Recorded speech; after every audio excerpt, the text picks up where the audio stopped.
What's up everybody, we're back with another raid guide, and today we're taking a look at Artificer Xy'mox on Mythic difficulty. I'll be going over most of the mechanics, how to deal with them, and our overall tactic for this fight. Long rant might get long. So for this encounter you want 2 tanks, 4 healers, and 14 DPS. However, for the strat we're using you will need access to at least 2 shamans or druids for that windrush and roar. Having both 2 shamis and druids is even better, but more on this soon. You will need a few classes that can immunity clear traps around the room. DKs are by far the best for this, since both AMS and Icebound Fortitude works for this, and Anti-Magic Shell has a very low cooldown. Lastly, you want at least 1 Warlock for Gateway, but 2 is even better. Makes the fight a lot easier. Anyways, new thing on Mythic is Sire the Nathria's private collection. Ew. Once a relic has been activated, it will remain so for the rest of the fight. So by the end of it, you'll be chased by ghosts while carrying away the seeds while getting dragged into the middle of the room. And there's now also 8 seeds up from 4, and if you get mind controlled by one of these spooky ghosts, it's only removable by killing the mind controlled player, which is less than ideal. So there really isn't any new fancy mechanic I need to explain. All of the mechanics work roughly the same here as it does in Heroic. It's just dealing with all of them at the same time that gets a bit annoying. So I'll be going over this step by step instead. The fight is very scripted, so it's all about learning the dance, if you will. Traps are bad, ghosts are bad, Stankie Twitch, good. But before we get into that, a few things you want to set up or keep in mind. First of all, for the portals, melee always want to drop theirs far away from the boss so they get teleported back once it drops. And for the seeds, decide on 5 seed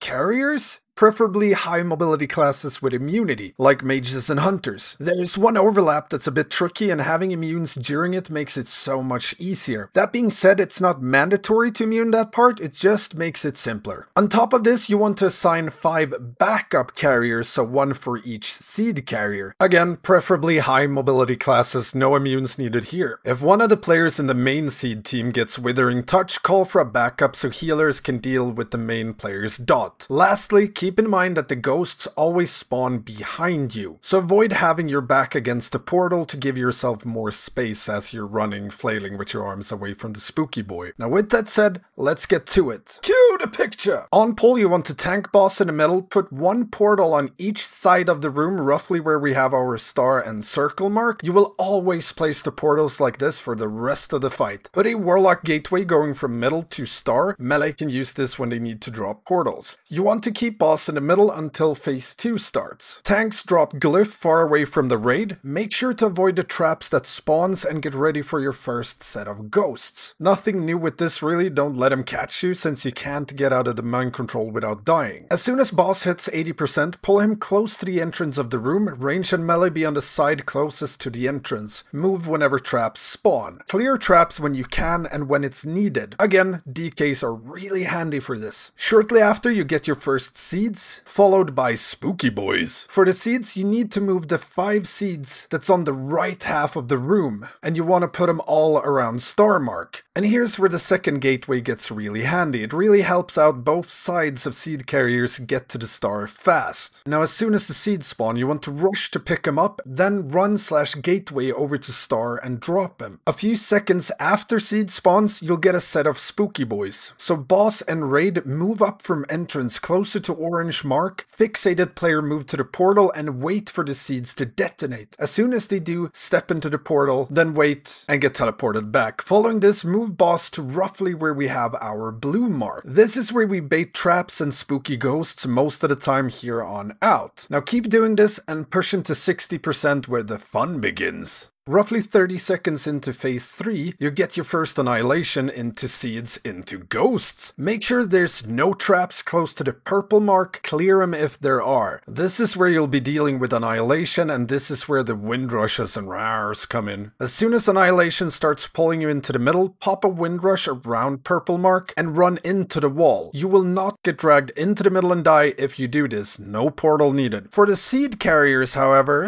it's a different story. As soon as the seed spawns, they need to rush over and pick him up and move against the pull in effect and move towards a gateway or straight to star. We use a druid roar like 1 second before the seeds spawn to make sure they have movement speed up while they move away from the windrush with the seeds. Now to make it even more spicy, you will also get ghosts at the same time as the seeds spawn. If you get fixated, instantly step into the portal, wait until the seeds are just about to detonate, then teleport back. Now following this, we popped Bloodlust as there's really nothing going on until the next set of relics. This was around the 3-minute mark for us. Drag boss back to square, bait traps. Next set of relic is the immune one. Again, not mandatory, but if you have the setup, it will make it easier. For this one, you get ghosts into Annihilation into seeds. When the ghosts spawn, we put a windrush around purple mark. Fixated players run through the windrush into the portal and run against the wall on that side for as long as possible, then back through the portal to the raid. As soon as the fixated targets teleport back, pop a roar for the seed runners if you have it. Now, since the seed spawns a few seconds into Annihilation, its dragon effect will be a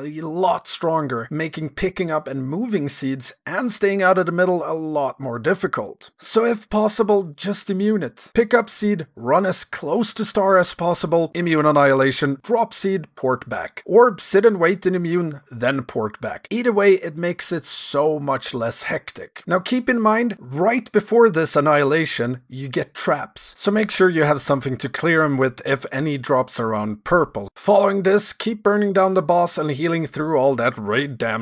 Next set of relics should be your last one. For this overlap, it's traps into Annihilation, into seeds, into spooky boys. So you want to bait traps away from purple, preferably around the blue mark. As soon as the traps spawn, move entire raid to purple and pop windrush on Annihilation. Roar when the seeds spawn. Now as you can see, we missed this and waited a few seconds after the traps, then started running to purple because our timers were a bit iffy, and we lost a few people due to that. So as soon as the traps spawn, rush to purple and get ready for Annihilation. And like I said, pop a roar if you have it when the seeds spawn, get seeds to star. If you're fixated, wait next to the star portal for the ghost to get close, then port back. At this point, there is only one job: get seeds to star. Even if you for some reason have to sacrifice all 5 carriers, you'll most likely down boss at this point as long as the majority survives. Get the seeds away, even if you have to sacrifice players, get them away. That's pretty much it for this fight. Like I said earlier, it's all about learning the dance. How to kite ghosts, how to deal with the seeds, where to move, etc, etc. Just keep baiting traps away from the middle around blue mark, keep clearing as often as possible, especially around purple for the Annihilations, dodge beams, and for goodness sake, track stasis trap time and check under your feet whenever they spawn. Traps are bad. Now if you have any questions at all about this encounter, hit me up in the comments or become a patron and get access to the Stankie Discord, where you can find raid week auras, healing notes, etc, etc. Don't forget the usual stuff, like, subscribe, and ring that notification bell. I'm also streaming all of our progression on Twitch, so make sure to check that out. Mondays and Tuesdays. Thank you all for watching, and I will see you next time.